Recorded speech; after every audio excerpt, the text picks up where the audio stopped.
welcome back to Study on Spotlight. And today we have our guests from Canada, from Okanagan.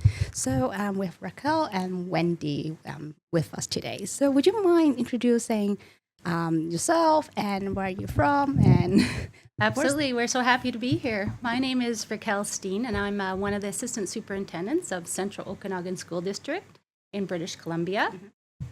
And my name is Wendy Burridge, and it's difficult to pronounce.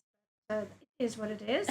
And also from Central Okanagan School District. I am a program manager, and thank you very much for having us here today. Thank you so much. So, well, you just mentioned it's in the British Columbia province. So how far is it? Because when Hong Kong students and families, when we talk about British Columbia, we would think about obviously Vancouver. Absolutely. Right? So how far is it, the Central Okanagan district? How far is it from? Yeah, so it's about 400 kilometers from Vancouver. So by car, you go over a very beautiful mountain pass from Vancouver to the Central Okanagan. The main city in the Central Okanagan is Kelowna. But by airplane, it takes about 30 minutes. Right. So when you land at the Vancouver airport, it's a really quick, you go up and come down really quickly, and you're in Kelowna. It's a very busy little airport in a small city because we're a really big tourist destination for people from all around the world who come to our area for all kinds of fun. So why international student would decide to go to Central Okanagan to study rather than being in a big city? I'm pretty sure there's a lot of international students that make a decision. So what's the difference between studying in a big city and in Okanagan? Yeah, I think there are lots of small communities across Canada where students can study, but particularly in the Central Okanagan, Kelowna, West Kelowna, and Lake Country, students choose it because we have a very high level of education in our schools, but the cities are big enough so that there's lots of fun things to do, but small enough so students can get around anywhere they want. But in our valley, it's about nature. So we are a very natural setting where there are hundreds of hiking trails and cycling trails, ski mountains. We're known as the Canadian Adventure Playground, whether it's winter, spring, summer, or fall. So, and Kelowna is temperature is a little bit of a semi-arid desert. So it doesn't get as cold in Kelowna than it gets in other parts of Canada where there's winter. So Vancouver doesn't get a lot of snow, but Kelowna does get snow, but it doesn't usually drop below around 0 degrees in the winter. And we go all the way up to 35 degrees in a semi-arid desert in the summer. So really interesting climate for Canada. Yeah, because you can experience all the 4 seasons, temperatures, and the change and all these, especially these different sports between. Absolutely. So if an international student, you just mentioned there's a lot of mountain trails and like ski resorts in the area. So international students are allowed to join all these programs when they're studying? Absolutely. Want to talk a little bit about that? One of the things that students love doing in summer is going to the beaches. Kelowna is situated along a lake which is over 100 kilometers long, and West Kelowna, which is basically just over the bridge. There's one bridge going over the lake, and it separates Kelowna from West Kelowna, and both of these cities is where our school district falls within. We've also got Lake Country, which is another part of our school district, where there are 3 other lakes as well. So we are situated in a valley surrounded by lakes, surrounded by mountains. There's lots of water sports to do. There's golf courses, there's horse riding, there's hiking. We've got beautiful trails. We have got then the skiing, snowshoeing, all kinds of winter sports happen in the Okanagan. Families like and enjoy to take their students camping, which is a very traditional thing to do in Canada, outdoors. Very much about that. So in a small city, but your question around activities, so our schools offer many activities during the day and also after school, but also in the community, there are all kinds of recreation centers, there are indoor facilities and outdoor facilities. So whatever students are interested in finding, whatever their passion area is, our program managers, Wendy's one of them, we have 5 on our team, will help students find the things that they're interested in so that they have lots to do during the day when they're studying and after school. Right. So talking about the program, so is there any specific support or any specific program that's offered to students that help them to finding a passion when they're studying in Canada? So let's say, for example, you have a dual credit program. So is that open for international students as well? So how's that work? Yeah, the dual credit program is an excellent program, and students that are graduating from our school district and want to pursue secondary education at, for instance, the Okanagan College, this dual credit program is an excellent start for them because they can already start on their post-secondary education while they're in school and get the credits for that at the college. We found that students do make use of this. International students can make use of this program as well. It is, as I say again, it's an excellent program. It's a good start for students if they want to pursue the secondary education. So some of the examples of dual credit programs would be culinary arts, aviation. We actually have an engineering dual credit program with the University of British Columbia, Okanagan, because we have a campus. Vancouver has the largest UBC campus, but Kelowna has the second biggest campus in British Columbia. So we have all kinds of different partnerships. And in our schools, we have career counselors and academic counselors who will help students choose those courses. Usually by grade 11, they will be on that pathway to do a dual credit program. And there's a lot of successful students who've gone on to post-secondary. I do want to mention, Wendy's actually a graduate of Okanagan College. She has a business degree from the school, so it is an excellent, we partner quite closely with Okanagan College and UBC with our students. Right. So is there any criteria for a student to be joining this dual credit program, or just anyone can sign up? Anyone can sign up. There are limited spaces. So the career counselors in all of our high schools would work with the student to help them figure out which one. I think there are 25 different programs available. So there are quite a few. Well, that's a lot of options for international students having access to the post-secondary educations and studying something outside the high school curriculum. So, for example, what you mentioned, the aviation, the culinary, those kind of video game. That's right. Video game, robotics, cybersecurity. Yeah, they're hard to list, but there's electronics, small engine mechanics, automotive. Can you think of any others? Forestry is one. Forestry. Oh, that's very special. Yeah, that's very special. Well, we are in Canada, surrounded by lots of pine trees. So, yeah, in forestry, students they get their arborist ticket before they graduate. So they learn how to fight fires, how to take down trees that are becoming a nuisance, how to trim them so that they're healthy. They get a lot of hands-on experience. Right. So, how many students participate in this dual credits, or everyone basically join? It depends on the program. So, like, we have hairdressing academy where students can learn to have their credentials before they graduate, and that program has about 25 students each year. But other trades programs, sometimes the class size is 15 or 20. Some of them, we have a few spaces at Okanagan College, so that are reserved for high school students, and then the rest we have to leave some space for students who've already graduated. So it really depends on the program. Okay. So let's talk about the academics, and then how about the life in Okanagan? Because so often as always, obviously for Hong Kong families, or Hong Kong kids, being in the city, surrounding environment, everything's so convenient. Yeah. So what's the challenges when they first arrive in Okanagan, in very, I should say, more remote, natural beauty places? So what's the challenges that international students face most? I would say one of the challenges is not having a subway or train system.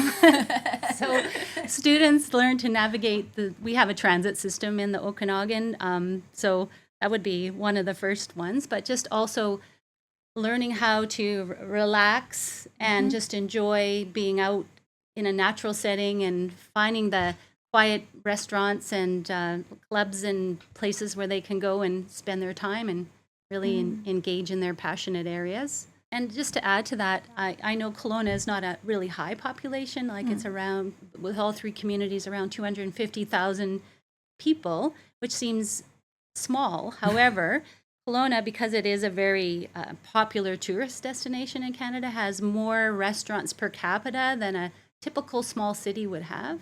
And our district is actually not that small. We're the 5th largest school district in British Columbia. So aside from Vancouver School Board, Coquitlam, Surrey, and Burnaby, we're a large center. So even though there are small, sleepy communities in the Central Okanagan, we also have things for students to do that would surprise students coming from Hong Kong. There are lots of things to do and lots of diversity with the variety of food you can buy. I know Hong Kong is very famous for all the types of food, but Kelowna actually has a little bit of everything. Especially as a tourist destination, so That's right. to accommodate all these people from around the world, definitely we have that kind of cuisine and. Sorry. Yeah, which includes concerts and festivals and open markets, different times of year. We have winter festivals and summer festivals, dragon boat festivals. It is because of when he had mentioned a very large lake, and then we also have people coming like for golf, but also in the winter, our ski resort, Big White, is quite a famous ski resort. We have people coming from all over the world to ski at Big White, and Big White is it's because it's a really unique climate. It's Canada, but it's a semi-arid desert. I think one of the only ones in Canada. If you're a skier or a snowboarder, the snow is very light, and the actual slogan for Big White is "Come and ski in the champagne powder," because champagne is bubbly and light, so you can ski in powder snow that's up to your waist. And so many ski mountains are. Like the snow is heavy and wet, but at Big White it's really powdery, so it's quite a unique experience for a skier. And some of our best Olympians actually trained at Big White, gold medalists. Wow, So because of the snow, the conditions of these skiing resorts. Yeah. Okay. Yeah, So does the school also offer a shuttle bus for the Big White? we sure do. It's a yellow school bus. so actually it takes students to the ski resort after school, right? Yeah. Oh Absolutely. my goodness. Yeah. Go ahead. We have basically, I would say, 2/3 of our students that come to the Central Okanagan come to in winter. It's very popular. It's a great way for students to do some activities in the winter season. It's a safe activity. Big White is a very safe mountain. The slopes can range from beginners to advanced, so there's a lot of opportunity. If you start never skied or snowboard before, they offer lessons and offer the shuttle bus there on weekends and during school holidays. We support students who want to go skiing with a ride up the mountain. Oh. Yeah, and we actually have multiple school buses that leave different parts of the Okanagan, so it doesn't matter what school a student attends. They have access pretty close to where they live to get on a school bus and head up to the mountain slopes. Wow, this is really unique to hear from public school district in Canada that offers ski shuttle for students and allowing to participate this kind of sport. Because as Hong Kong student, well, obviously in Hong Kong we don't snow at all. No, the closest one probably will need to fly to Japan or need to take a flight at least. Yeah. Otherwise, will be like an indoor practice one. There's nothing compared to skiing in a mountain. But definitely. So having all these like outdoor activities that you mentioned, and I'm pretty sure it's kind of a different kind of experience for international students, especially the starry sky. That is something quite shocking when I first saw it. Like when I was in Australia the first time seeing such like there's no like light pollution at all. It's something really unique and So how student So with all these like academics, so how this international department, the program, how to support them from academic and also balancing with the activities and also most importantly, settling in with like maybe their host family, settling into the community. So we do have multiple layers of staff in our school district at the school level and at the district level. So students, right when they apply to our school district, will be matched with a homestay family that based on their application and what they're interested in. Wendy does that more than I do, so she may want to talk a little bit more about how that process. For securing host families, we have got, I think, a very good base of host families. Our host families are vetted through our system. We go and visit the host families once they signed up. We ask them questions, we interview them, we go and see the student room, and we make sure that it has got certain standards. Our standards are quite high for host families, and then we do training with host families and orientation with them.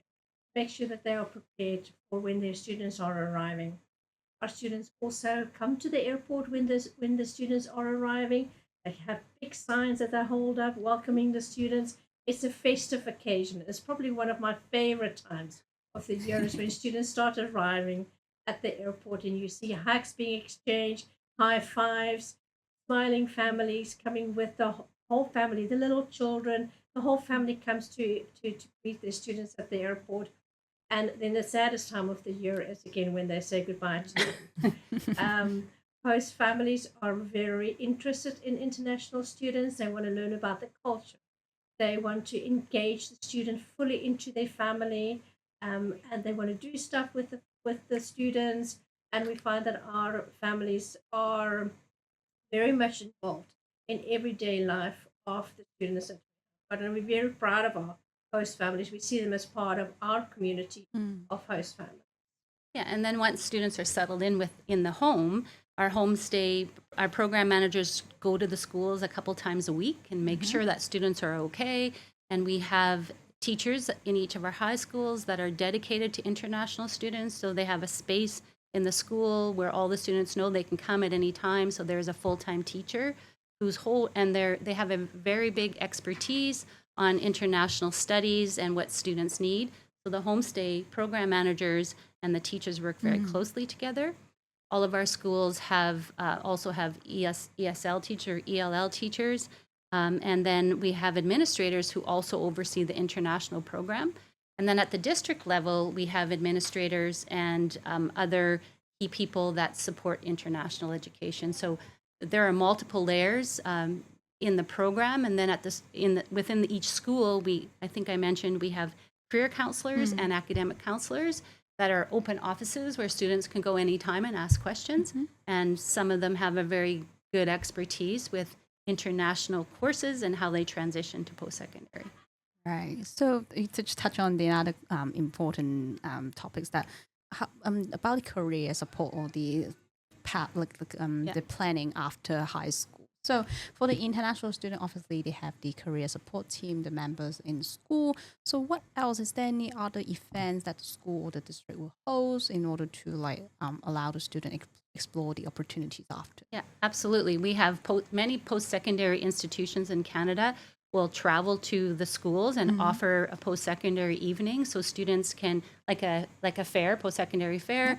So students can speak to recruiters from each school.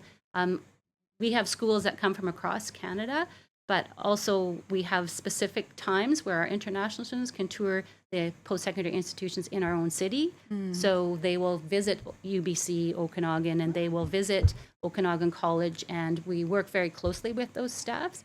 So there are multiple, and then schools have fairs beyond the international student fairs for students, and you can attend when you're in grade 9, 10, 11, or 12 and learn more about the post-secondary opportunities that are out there. So starting from grade 9, they can start? They can go. They're always invited. Students are all invited to attend and check out the different schools and colleges. And we have usually around 20 or 30 that come to, they go on the road across British Columbia and they visit all the school districts. So they're happy to answer really specific questions. Usually it's an open fair where you can go to the tables and visit, but then they have individual sessions in separate classrooms where students can have a more intense presentation about a certain institution. So that happens a couple times a year. Right. That's very important because from the year 9, it's much better to do your planning from early age. Absolutely. So having the opportunity to join in year 9 and asking specific question to the institution representative, that was really critical when making study subject decision when it comes to like credits program and throughout the high school. Absolutely, and you have to choose pretty early. So grade 9 are pretty standard courses, and in grade 10, but by grade 11, or even second half of grade 10, you're kind of on a pathway to what you're planning on doing. Because it kind of pave up to the specific credit course that you need require for the university or post-secondary, right? So before we wrap up, so is there any advice for students who are looking to study in Canada? So any advice to them, or any advice if anyone is going to Central Okanagan district to study? I don't know. My advice would be open-minded. So I know like big cities are exciting, but smaller communities have lots to offer. So I would say attitude is really important, and you're coming to enjoy it and really focus on your studies, but also focus on learning a new culture and getting to know local students. I think that's some advice I would give. Getting involved in different activities, so then you sometimes think you know what your interest areas are, but until you try something new, you don't know maybe you have a special skill or talent in that area. Yeah, especially offers a lot of subject choices. Oh, absolutely. Yeah. Great. Thank you so much. Thank you, Raquel, and thank you, Wendy, today for your time. Thanks for having us today. Thank you. Thank you. And if you are interested in the Central Okanagan District or studying in Canada, please feel free to contact us or contact Raquel and Wendy too. So we'll see you next episode. Bye.